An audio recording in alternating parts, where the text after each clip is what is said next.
All right, welcome back, people, to MG Sports TV. We have here with us Skulli Loves Football. You know what? Before we do informal introduction, Skulli, Mm. disappointed, really disappointed. Look how you got Curacao to get the 3 points and didn't take it. Skulli, how are Man, you doing? I'm good, man. I'm good. I'm good. Of course, just always glad to be here. Just expanding my what is it? My craft to the wider diaspora, the wider regional base of football, Caribbean football. But always a pleasure being with you, of course. Yeah. Yeah, as I said, let's get straight into the matter of football. Curacao, Jamaica played Bermuda. Lovely win, Mm. 4-0. Trinidad played Curacao, game draw, nil all. Mm. What went wrong in that game, first of all? Just finishing, to be honest. I thought that the guys actually surprised Curacao. I feel as though, we were touted as the third best team in the group, initially. And during the game, the first half, Curacao outran us. But again, and this has been a common theme within Dwight York. He always seems to have the answer to the poor start. He's very, a fixer man, I should say. So we came up back in the second half and we absolutely dominate them. And it actually crazy how it is we didn't win that game because we were having wave over wave after wave of chances. He literally had like about a 50-minute span where it is we were just receiving the ball back, taking it back from them, and just going back to attack.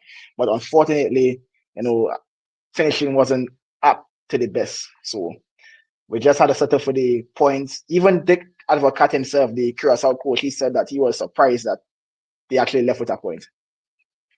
In that game for you, which player from your team you say was a standout player from your perspective? So we have a debutant. He played his first Trinidad game. That's Kobe Henry. That guy in the centre back position, number 3.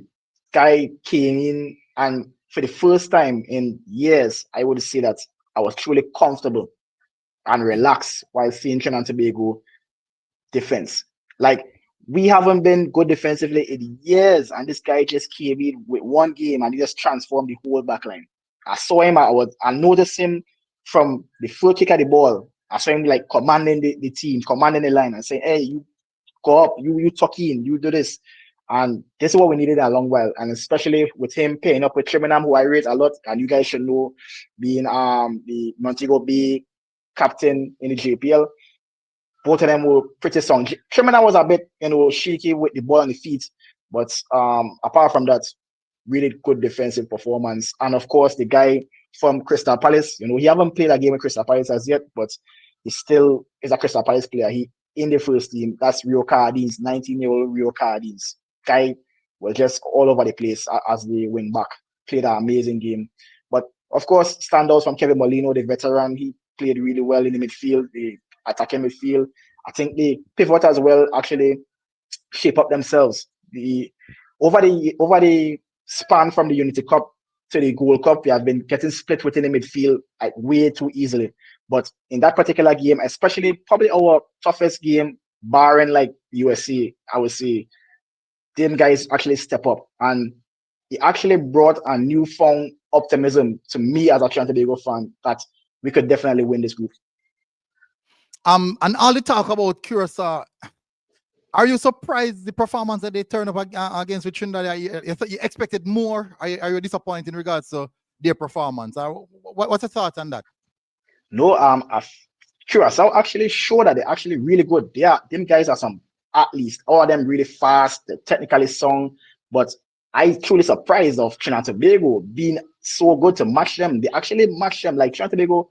It wasn't a case of Curacao being deficient. It was a case of Trinidad and Tobago actually stepping up and doing their best to mitigate Curacao from being their best selves. So yeah, but Curacao is actually a really good team. I would even say on paper, probably the best team. So that's why I truly rate this performance that we did in the Haitian Cricket Stadium, where it is we drew, but we just definitely should have getting 3 points in my opinion. So would you say that basically if the Trinidad team should replicate a performance like that tomorrow night, you should be smiling and jumping for joy when we do the post match?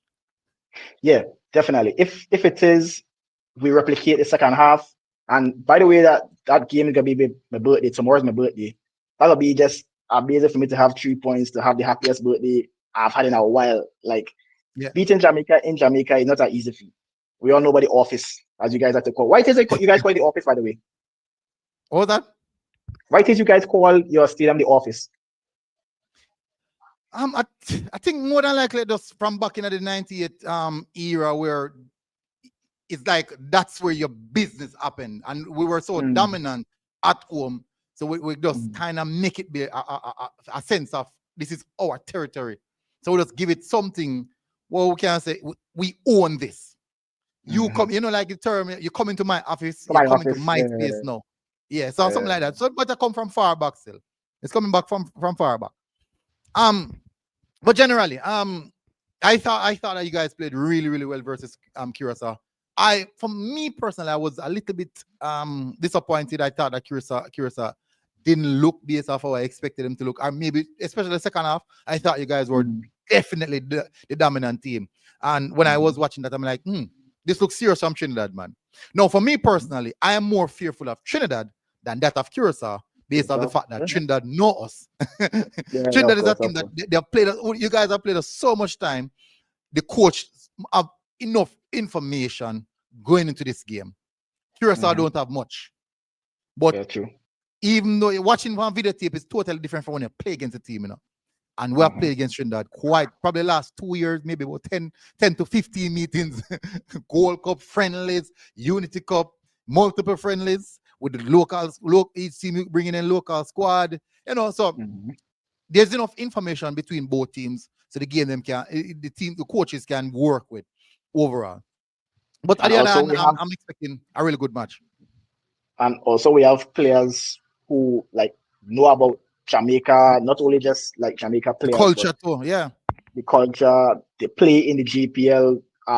Nathaniel James know about Jamaicans. The field, Avery, who is back in his side, and I believe that he should have somewhat of a cameo within this game here, because him being somebody who Jamaicans even rate. From everybody who I talk with from Jamaica, they always rate Avery. They always say that, proper player. Him bad, man. In pace, man. I think I love him pace, and he's so nippy. I love him pace because he's quick. I think Nathaniel James, very, very technical youngster, extremely technical. Have a magical left-footed one, a magic one of a left foot. Yeah, man. Yes, so going into this game, I have to say I think the Jamaican supporters are very confident because the game versus Bermuda and getting 3 points is always going to raise confidence. But do you think that your coach, Mr. York, would come into a more defensive mindset, or he's coming to go at Jamaica? Securing a point here wouldn't be bad enough. But you think he'll come here to go at Jamaica, or just come to secure a point? No. The situation, and I even mentioned this within my review, the situation with us drawing at home and you guys actually stamping your authority with Bermuda, you basically smash Bermuda in Bermuda. So the likelihood of them coming to the office is pretty much might be the same thing. You gotta take something catastrophic for you guys not to get 6 points. You basically could count the 6 points already with Bermuda, in my opinion. So leaving with a loss would just be putting Jamaica in the driver's seat. So it's a tricky situation. Do I believe that she should go for it? 3 points, or I should say leaving this international break with 4 points could be amazing for Trinidad and Tobago. But I do not believe in playing pragmatic and allowing you guys to play the football and growing into the football. So I believe that Dwight should be brave. Yeah, might as well go for it, man. Not necessarily like pelting the kitchen sink, going full out attack. But a balanced approach should be capable, the best approach for having a victory in Jamaica. Yeah, I think that we're gonna go on the front foot. I really believe that the coach is gonna go on front foot, especially the fact that the team is now boiling with confidence and everyone is feeling good about themselves. I think we're supposed to get a big support tomorrow from the fan base, especially the fact that because we win, Jamaica we kind of wagon it in a way. We have to win to see the support. But fair enough. I'm expecting us to go at it. For me, I'm looking forward tomorrow. I do think the centre back here when I watch you guys versus Curacao. I don't think that the Curacao team, especially in the second half, test them enough, running the lines, running the channel. It just maybe just a testament of how dominant you guys were, especially in the second half. But I do think it boils down to who the coach are going to use. Maybe the coach use a more physical player like Shamar Nicholson to go against the Trinidad and Fair enough. Henry. So, just to challenge them a bit, and then the wingers them to play off them. So it's going to be an interesting dynamic tomorrow.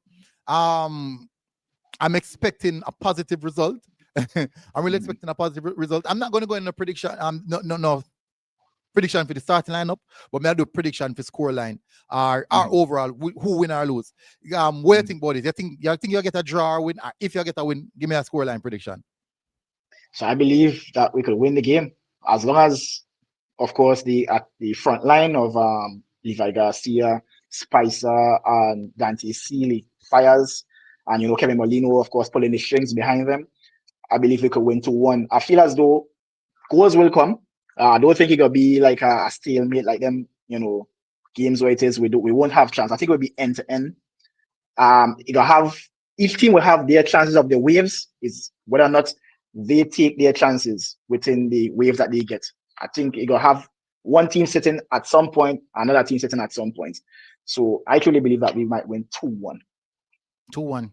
That's a fair prediction because I think it's going to be a very close game. I wouldn't mind if it was like Bermuda were easy, but knowing Trinidad, I've never played Trinidad in a game easy. Every game is a tough game. Probably the easiest one of the Gold Cup will win. I think a 4-0 or 4-1. I think that's probably the only one we can say.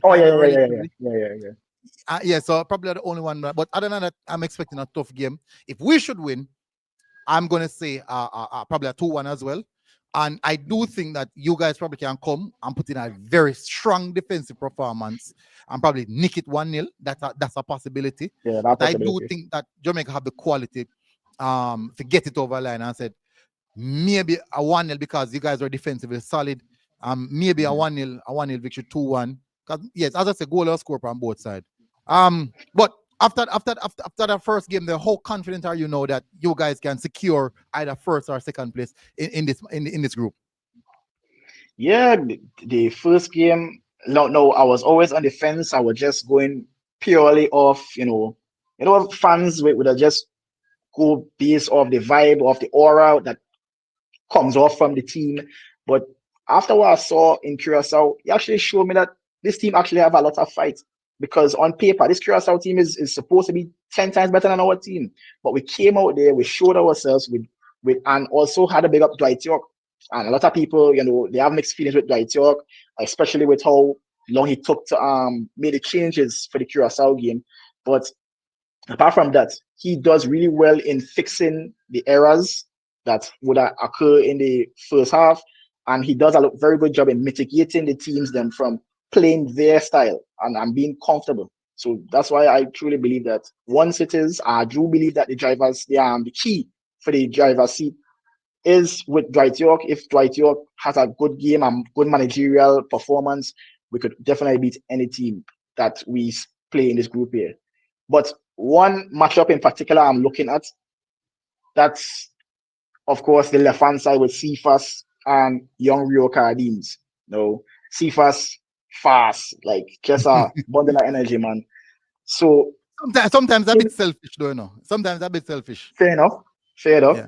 But of course, being selfish, you gotta have a lot of one-on-ones on the young Rio Cardines. Don't get me wrong, he's a very good player, and I like to see the test. That's gonna be the true part where Rio Cardines will cement his spot as the Trinidad Tobago right back, where it is first choice for sure. If it is he gets past Cephas, I truly believe that he should be the true starter moving forward for the rest of Trinidad Tobago games then until he reaches the point where it is, his legs can't give anymore. All right, so Skulli, we'll close off, nice talking with you again. So probably see you for the post match. Hopefully, me a smile and I smile. But thanks again for coming on every time. Massive respect and love the work we are here, bro. Big up. Yeah, man. Same to you. Big up on yourself, people. Thank you very much again for tuning in, and see you guys again